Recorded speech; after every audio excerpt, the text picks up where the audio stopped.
Hi there. So how are you today? You know, the other day, just my friend, she just sent a message and she said hello and she said, how are you?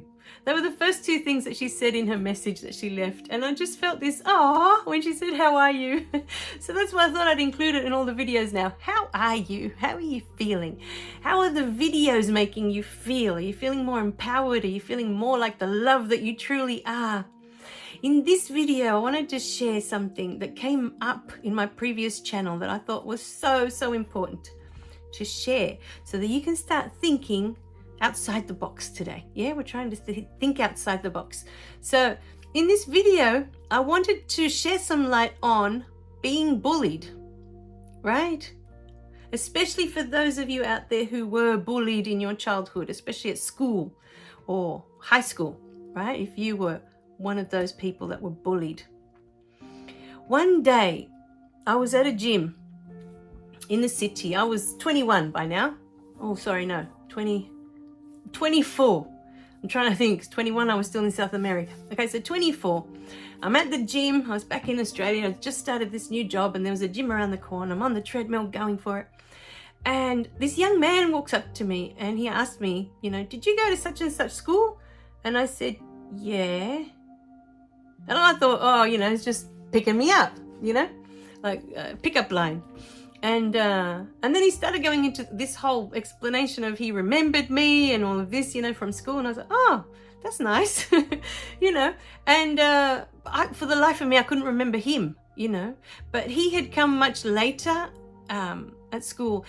Anyway, the point of the conversation was that he started going on about how much he'd been bullied at school. And I remember after he left, walking back to work thinking, what is he talking about? Nobody bullied anyone at my school. They were all good kids. Like, that was, I just couldn't understand it. And it was beyond me at the time. No one got bullied at my school. They were all nice kids. But then when I start to think about it, right?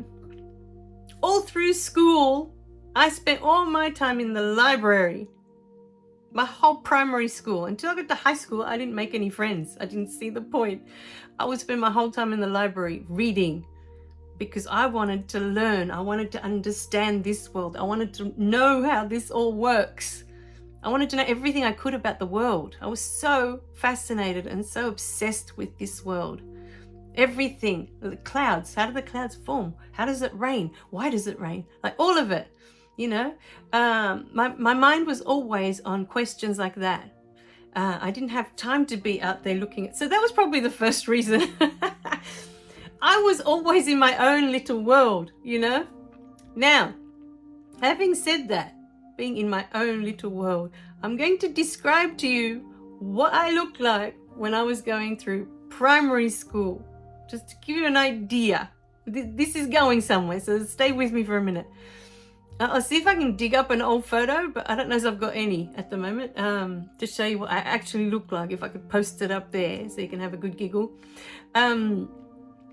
So as I was going through school, by the time I was 10, or maybe before that, but I know I was 10 when I was already using reading glasses.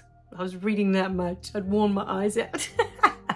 So I was reading glasses. Yeah, I had the reading glasses, right? And at the time, reading glasses, they weren't common and they weren't fashionable, right? We're talking the 70s, right? Unless they were sunnies, you're wearing sunglasses, at the beach. These were reading glasses. Reading glasses were not cool in my day. I didn't care. I needed them to keep reading because my words were starting to get blurry. So I needed the glasses. I didn't care what I looked like with the glasses on. Then the other problem I had is that I've got really thick hair, and as it grew longer, my mum would tie it up so tight and I would come home with a headache from it being so tight, anyway. So she decided, we'll cut it all off. So I would go to school with boy short hair, which again in those days was not a fashion, right? So here I am with boy short hair and these goggles, right? Looking like Mr. Magoo, now that I think of it. My teeth were super crooked. By the time I was 13, I had braces. So glasses, short hair, braces. I looked amazing. So you know, when I started telling that story originally on my other YouTube channel, it was just about him being bullied and I wasn't. And at the time, I thought, well, it was because I was always in the library. Like, you know, no one was in the library. I was the only one in the library. Trust me. There was no one else but me and the librarian. All the other kids were outside playing, right? Nobody was interested in being stuck in this room with me. So it was pretty much just us. You know, the librarian's like, oh, what do you want now? You know, and I'd be like, well, you know, I need more. Give me more. I need to read more. So I was in the library and I thought that was it. That it was because I wasn't around anyone. But kids get picked on anywhere. You don't have to be, you know, out in the play. Eventually I have to leave the library to go back to the classrooms and things like that. Or there's moments where, you know, you're not in the classroom or the library, you know, that you could get picked on. You know, there's always a moment. I have to go to the bathroom. Easy for someone to, you know, decide to start, you know, beating me up in the bathroom because I'm so weird, you know. What didn't occur to me at the time when I was doing my original video was looking back at how I actually looked. I was a prime candidate for bullying. The short hair, I'm talking short, the glasses, and the really crooked teeth that eventually ended up with a mouthful of braces. You know, and really hairy legs. I looked like a monkey. My arms and my legs were so hairy that I should have been picked on, but I wasn't. You know, it never occurred to me what I actually looked like because so many people seem to think that they get bullied for how they look. And to be honest, I was always in my own little bubble. I was never concerned with what other people were doing. Ever. I was always in my own little bubble of what I could learn today. What am I going to learn today about this world? I need to learn.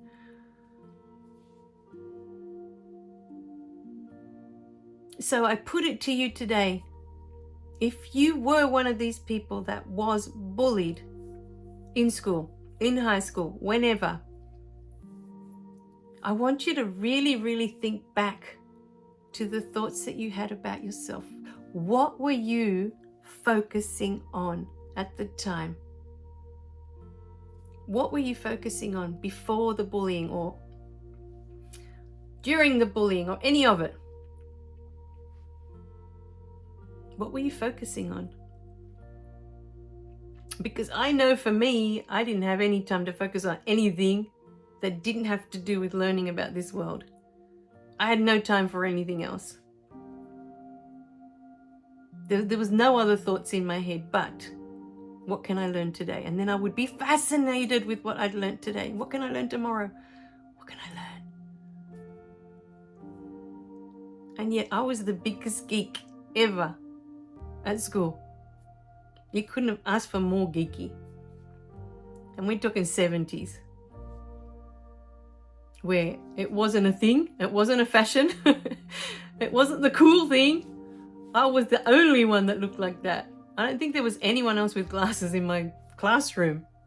Of all the other kids that were in my class, I don't think there was anyone else with glasses. You know, it seemed to become a thing that started happening after, more towards these later generations. But in those days, wearing glasses was not a common thing when I was growing up. You know, I remember looking around and thinking, oh, I'm the only one. You know, why am I the only one? But I don't care. I need them. Otherwise, I can't read. You know? So today I put it to you, what was it that you were focusing on?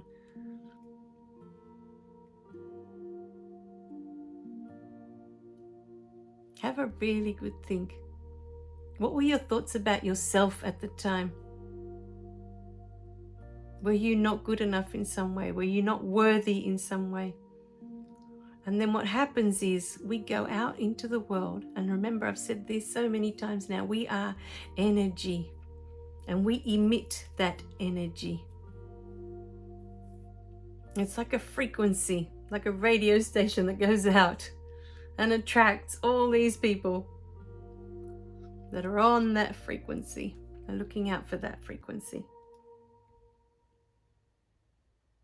Whatever you're thinking and feeling about yourself, you're constantly emitting out that energy, that frequency into the world. So this I'm not good enough, I'm not worthy is going out there into the world. And what happens?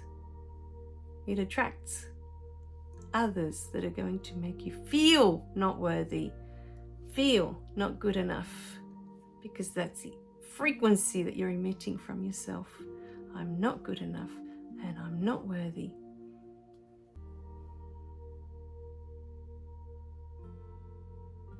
And so these beings pick up on your energy. And your whole experience is here. Once you decide, you've taken on a belief that you're not good enough, not worthy, don't deserve love, and all the rest of it that comes with it, everything in your life shows up to give you more of that, give you more of that, give you more of that. Why? Do you know why? Because it's the experience you came to have. You came to experience not being good enough. You came to experience not being worthy. You came to experience not being loved, or that you can't be loved.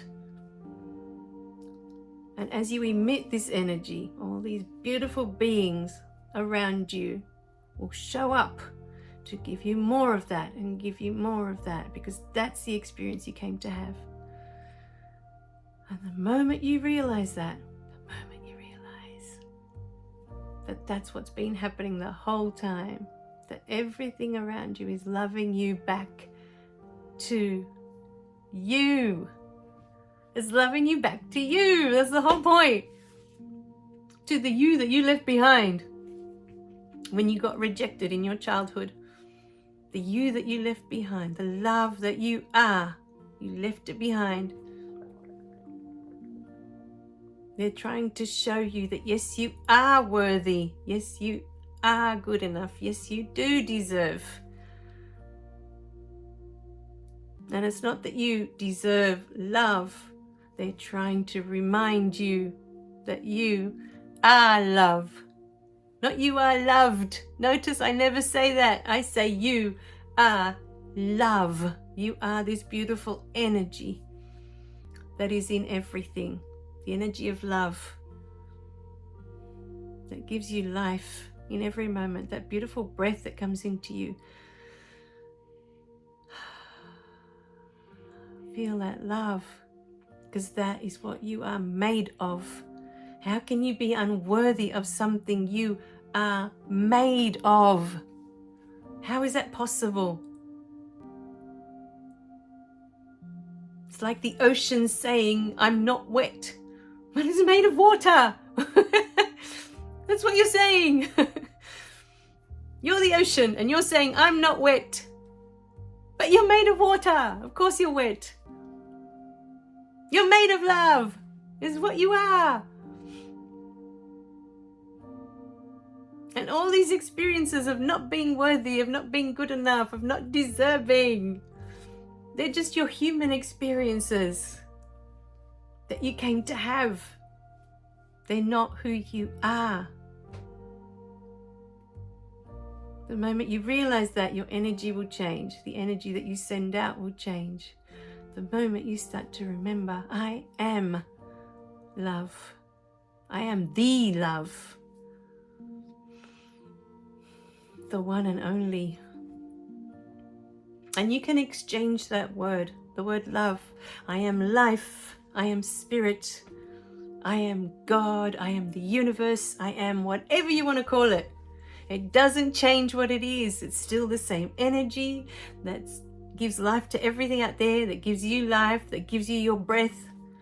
It's the same energy. Call it whatever you want to call it. They're just words.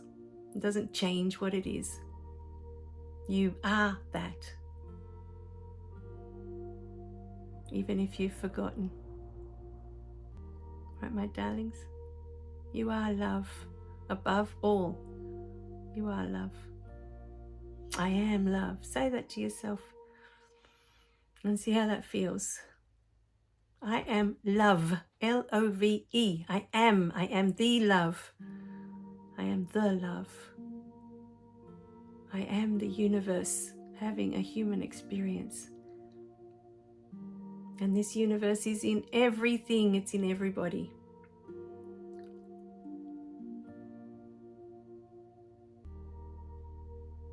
All right, my darlings. I love you guys. I am love. Say that to yourself today. That's your mantra for the day. I am love. I am love. I am love, baby. I am love. That's it. All day. I am love. Oh, yeah. I am love. Remember to click like and subscribe so you don't miss any of the messages. And today, we are love. Oh, yeah, baby. Oh, yeah. Oh, yeah. All day. We are love. Bye for now.